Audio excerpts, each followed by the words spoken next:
9 वर्षांनी जयाभाऊ चढले म्हसवड नगरपालिकेची पायरी. नगराध्यक्षांसह सर्व नगरसेवकांनी स्वीकारला पदभार. नमस्कार, आपण पाहत आहात क्रांतीपत्र न्यूज.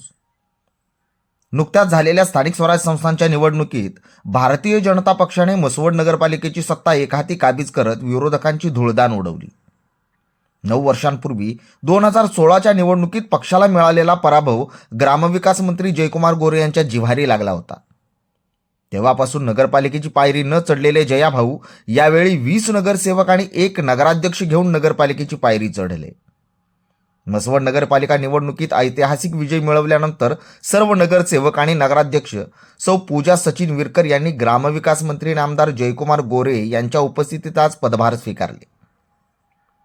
यावेळी माजी आमदार दिलीपराव येळगावकर, विजयभाऊ सिन्हा, सिद्धनाथ नागरी सहकारी पतसंस्थेचे चेअरमन अरुण गोरे आबा, सातारा जिल्हा परिषदेचे माजी कृषी सभापती शिवाजीराव शिंदे, लाडकी बहीण योजनेचे विधानसभा अध्यक्ष आप्पासाहेब पुकळे, माण तालुका कृषी उत्पन्न बाजार समितीचे सभापती ब्रह्मदेव पुकळे, माण तालुका भाजप अध्यक्ष प्रशांत गोरड, सातारा जिल्हा कायदा आघाडीचे अध्यक्ष ॲडव्होकेट दत्तात्रय हांगे यांच्यासह बरेच मान्यवर उपस्थित होते.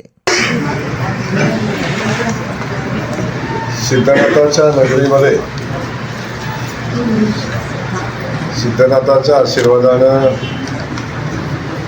आणि म्हसवड शहरातल्या सगळ्याच मतदार बंधू भगिनींच्या आशीर्वादानं भारतीय जनता पक्षाचं पॅनल आपल्या या शहरामध्ये उभं राहिलं आणि शहरातल्या सगळ्या माता भगिनींनी, आमच्या बांधवांनी, ज्येष्ठ लोकांना भरभरून आशीर्वाद आमच्या या भारतीय जनता पक्षाच्या पॅनलला दिले आणि विक्रमी मताने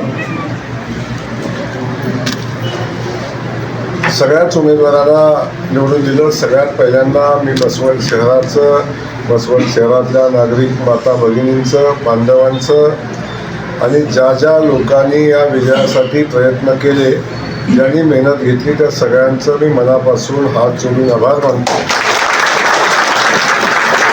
आपल्या सगळ्यांच्या आशीर्वादाशिवाय, आपल्या सगळ्यांच्या शुभेच्छाशिवाय हे शक्य झालं नसतं. हे अशक्य असं काम आपण सगळ्यांनी केलं आणि खास करून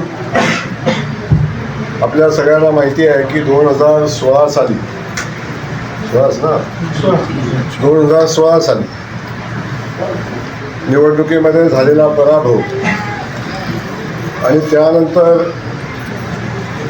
पुन्हा निवडणूक होऊन पुन्हा जोपर्यंत आपली सत्ता या नगरपालिकेमध्ये प्रस्थापित होत नाही तोपर्यंत या नगरपालिकेमध्ये यायचं नाही. आणि आता निवडणूक चालू असताना 21-0 झाल्याशिवाय आपण गुलाल घ्यायचा नाही, अशा पद्धतीचा संकल्प माझ्याकडून अनाहूतपणे झाला. परंतु म्हसवडकरांनी आणि आपण सगळ्यांनी प्रचंड मेहनत घेऊन मला गुलाल घेण्याची संधी दिली. 21च्या 21 सीटा आपण म्हसवड शहरातल्या नागरिकांनी निवडून दिल्या आणि त्याचसोबत पुन्हा नगरपालिकेत याची संधी दिली. भारतीय जनता पक्षाचं पॅनल निवडून दिलं म्हणून पुन्हा एकदा मी म्हसवड शहराला, नागरिकांना मनापासून धन्यवाद देतो. आज मी विशेष बोलणार नाही, कारण आपल्याला आभार मेळावा घ्यायचा आहे. त्या दिवशी मी वास्तविक त्या शहरातल्या नागरिकांशी, आपल्या सगळ्यांशी बोलेन.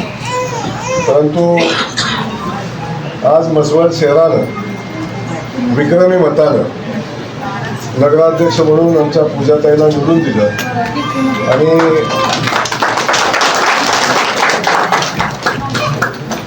अनेक लोकांना शंका होत्या.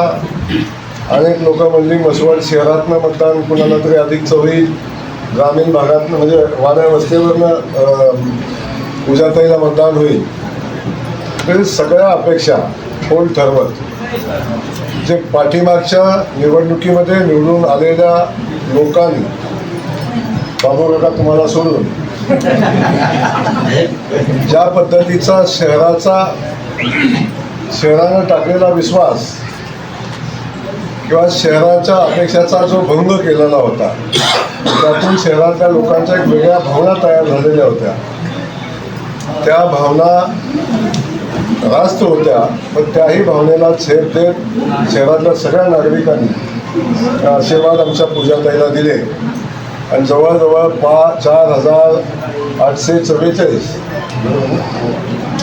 4,844 मतांनी पूजाताईला नगराध्यक्ष म्हणून निवडून दिलं आणि 5 वर्ष या शहराची संधी करण्याचा सेवा करण्याची संधी या निमित्तानं निर्माण करून दिली. आपण सगळ्यांनी निवडणुकीच्या कालखंडामध्ये पाहिलं की पूजा निवडणुकीला उभा राहिल्यानंतर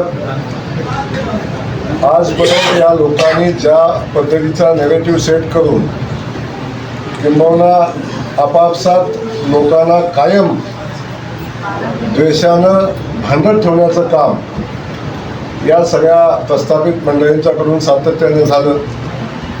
निवडणुकीचा जेव्हा उमेदवारी जाहीर झाली किंबहुना जाहीर व्हायच्या अगोदर अशा पद्धतीचं वातावरण निर्माण करायचा प्रयत्न केला आणि खास करून पूजाताईला उमेदवारी देताना पूजाताईकडे 5 कोटी रुपये आहेत म्हणून उमेदवारी दिली अशा पद्धतीचा किरसवाना प्रकार, म्हणजे लाजा वाटत नाहीत अशा पद्धतीचा प्रकार काही लोकांनी आपल्यातल्या आणि बाहेरच्याही लोकांनी या समाजासमोर नेण्याचा प्रयत्न केला. अशी बेशर माणसं या शहरामध्ये राहतात याचंही मला खास करून मनापासून